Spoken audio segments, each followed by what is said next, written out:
পাসওয়ার্ডটা পরিবর্তন বা চেঞ্জ করতে পারবে না। আজকে পুরো প্রসেসটা আপনাদের শেখাচ্ছি।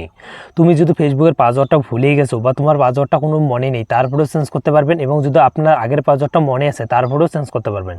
তো মূলত দুইটা ধাপে তোমার ফেসবুকে তুমি পাসওয়ার্ডটা পরিবর্তন করতে পারবে 2026 সালে এসে। তো বন্ধুরা দেখো, পাসওয়ার্ড চেঞ্জ করার পুরো প্রসেসটা আপনার শেখাচ্ছি এবং পদ্ধতিতে দেখাচ্ছি। তো পাসওয়ার্ড চেঞ্জ করার জন্য সবার মধ্যে ফেসবুকের মধ্যে আমাদের আসতে হবে। জাস্ট আমরা ফেসবুকের মধ্যে চলে আসছি। তো এই ফেসবুকের মধ্যে আমরা চলে আসছি। তো এখান থেকে আমাদের ফেসবুকের আমরা কিন্তু পাসওয়ার্ডটা পরিবর্তন বা চেঞ্জ করবো। তো চেঞ্জ করার জন্য তোমাদের এখান থেকে কী করতে হবে, এখানে একটা অপশান আপনি পেয়ে যাবেন। দেখো এই যে কর্নারে উপরে দেখো দেওয়া আছে 3 লাইন নামে, জাস্ট আপনি এখানে ক্লিক করে দেবেন। তারপর দেওয়া আছে দেখো সিডিং নামে, জাস্ট আপনি সিডিং নামে এখানটাতে ক্লিক করে দেবেন। তো এখানে যখনই ক্লিক করে দেবেন দেওয়া আছে দেখো মেটা নামে, জাস্ট আপনি এখানে একটু প্রেস করে দেবেন। তো প্রেস করে দেবেন, দেখো এখানে দেওয়া আছে দেখো পাসওয়ার্ড অ্যান্ড সিকিউরিটি নেমে, জাস্ট আপনি এখানে প্রেস করে দেবেন। তো এখানে যখনই প্রেস করে দেবেন দেখো চেঞ্জ পাসওয়ার্ড নামে অপশানটা আছে, এখানে ক্লিক করে দেবেন। তারপর দেওয়া আছে তোমার ফেসবুকের সাথে যে ইনস্টাগ্রাম যুক্ত থাকে বা লিঙ্ক করা থাকে তোমাদের এখানে শো করবে। তো আমরা কিন্তু ফেসবুকের পাসওয়ার্ডটা পরিবর্তন করবো, তার জন্য আমরা ফেসবুকেতে ক্লিক করে দেবো। তো ফেসবুকে যখনই ক্লিক করে দেবো এখানে কিন্তু দেওয়া আছে দেখো, এখানে দেওয়া আছে ইন্টার পাসওয়ার্ড আপডেট, মানে তোমার পাসওয়ার্ডটা কিন্তু এখানে দিতে হবে আগের পাসওয়ার্ডটা যদি মনে আসে তোমার। তা যদি যাদের পাসওয়ার্ডটা আগের মনে আছে তারা প্রথম ধাপে চেঞ্জ করতে পারবে, যাদের পাসওয়ার্ডটা একদম ভুলে গেছে আতা পাতা কিছু জানে না তারপরে দ্বিতীয় ধাপে তারা চেঞ্জ করতে পারবে। তো এখানে কিন্তু আগের পাসওয়ার্ডটা দিয়ে দেবেন। তো তোমার আগের পাসওয়ার্ডটা তো হবে না, তুমি কিন্তু এখানে একটা পাসওয়ার্ড বানাইতে পারো। তো জাস্ট আমরা কিন্তু এখানে একটা নিউ পাসওয়ার্ড বানাইলাম। তো সেম পাসওয়ার্ডটা কিন্তু এখানেও দিতে হবে। তো সেম পাসওয়ার্ডটা আমরা এখানে দিলাম, তো এখানে দিতেছি। তো সেম পাসওয়ার্ডটা দিয়ে দিলাম। দেওয়া হওয়ার পর বন্ধুরা দেখো, যদি তোমার পাসওয়ার্ডটা আগের মনে আসে তুমি এইরকম করে চেঞ্জ করতে পারো। তারপরে একটা অপশান দেওয়া আছে দেখো চেঞ্জ পাসওয়ার্ড নামে, জাস্ট এখানে ক্লিক করবে, তোমার পাসওয়ার্ডটা চেঞ্জ হয়ে যাবে। এখন বিষয়, তুমি যদি পাসওয়ার্ডটা ভুলে গেছো মানে তুমি জানো না আগের পাসওয়ার্ডটা কী দিছো কিচ্ছু মনে নেই, তাহলে কীরকম করে চেঞ্জ করতে পারবে? তো নো টেনশনে থাকো, তো তার হলেও তুমি চেঞ্জ করতে পারবে। জাস্ট আপনাদের কয়েকটা ধাপে আপনাদের চেঞ্জ করা দেখাচ্ছি।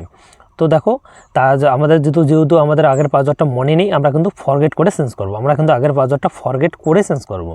তো তার জন্য দেখো ফরগেট ইউর পাসওয়ার্ড, এখান থেকে আমরা চেঞ্জ করতে পারবো। তার আগে আপনি ভিডিওটা এখনই লাইক করে চ্যানেলটি সাবস্ক্রাইব করে নেবেন। তো আমরা এখানে ক্লিক করে দেবো। তো এখানে যখনই ক্লিক করে দেবো এখান থেকে আমরা কিন্তু ফরগেট জায়গাতে ক্লিক করে দেওয়ার সাথে সাথে এখানে কিন্তু আপনাদের এইরকম একটা পেজ নিয়ে চলে আসছে। তো এখানে আসার কারণ হলো তোমার যে ফেসবুক আছে, তো এখানে কিন্তু তোমার একটা ওটিপির দরকার পড়বে বা আপনাদের একটা কোডের মাধ্যমে তুমি চেঞ্জ করতে পারবে। তো সেই কোডটা কোথায় কোথায়, এটা কিন্তু ফেসবুকের একটা কোড, এটা কিন্তু কোনো এসএমএসের কোড না। তো সেই কোডটা কোথায় নিতে পারবে, তোমার যদি ফেসবুকটা হোয়াটসঅ্যাপের সাথে খোলা থাকে তোমার কিন্তু কোডটা হোয়াটসঅ্যাপে যাবে। তাহলে তুমি যদি ইমেল আইডি দিয়ে ফেসবুক খুলো তুমি ইমেল আইডি কিন্তু ইমেল আইডিতে কিন্তু যাবে। না হলে যেটা 3 নম্বর ধাপ আছে সেটা হলো এই দেখো send to code via Facebook notification, মানে ফেসবুক নোটিফিকেশনের মাধ্যমে তোমার কোডটা আসবে। তো আমি আপনাদের বেশ মনে করবো 3 নাম্বারটাতে ক্লিক করে কন্টিনিউতে ক্লিক করে দেবেন।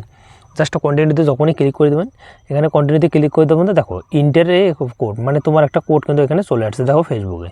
তো জাস্ট আমরা কিন্তু এখানে কোডটা এখন ফিল করে দেবো। জাস্ট কোডটা ফিল করে দিচ্ছি। তো এখানে কিন্তু আমি কোডটা ফিল করে দেবো এখন দেখে। তো আপনি দেখে নেবেন বারবার কোডটা যদি ভুল না হয় আপনাদের। তো এটা কোডটা দিয়ে তারপর এখানে আমি দিয়ে দিলাম। তো এখানে দেওয়া আছে কন্টিনিউ, জাস্ট আমরা কন্টিনিউ জায়গাতে প্রেস করে দেবো। তো প্রেস করার সাথে সাথে আমাদের দেওয়া আছে ইন্টার এ নিউ পাসওয়ার্ড। এখন আমাদের এখানে যে পাসওয়ার্ডটা হবে নতুন পাসওয়ার্ডটা, তো সেই পাসওয়ার্ডটা আমরা এখানে এখন দেবো। জাস্ট আমাদের এখানে কিন্তু আমরা নতুন পাসওয়ার্ডটা এখন ইউজ করব। জাস্ট এখানে দেখাচ্ছি। তো এখানে পাসওয়ার্ডটা দিয়ে দিলাম। দেওয়ার বন্ধু দেখো লগ আউট টু এখানে দেওয়া আছে, তো এখানে দরকার নেই। তো জাস্ট আমরা কন্টিনিউতে ক্লিক করে দেবো। এই কন্টিনিউতে ক্লিক করে দেবো, এখানে আপনি চাইলে সেভ করে নিতে পারেন পাসওয়ার্ডটা। তো আমাদের পাসওয়ার্ডটা কিন্তু পুরোপুরি চেঞ্জ হয়ে গেছে। জাস্ট আপনারা এখানে ক্লিক করবেন, তোমার পাসওয়ার্ডটা তোমার কিন্তু চেঞ্জ হয়ে যাবে কিছুক্ষণের মধ্যে। তো চেঞ্জ হয়ে গেছে। এরকম করে মূলত তুমি 2026 সালে তোমার ফেসবুক তুমি পাসওয়ার্ডটা চেঞ্জ করতে পারো বা পরিবর্তন করতে পারো। যদি ভিডিওটা একটু হেল্পফুল মনে হয় অবশ্যই ভিডিওতে একটা লাইক করবেন। দেখা হচ্ছে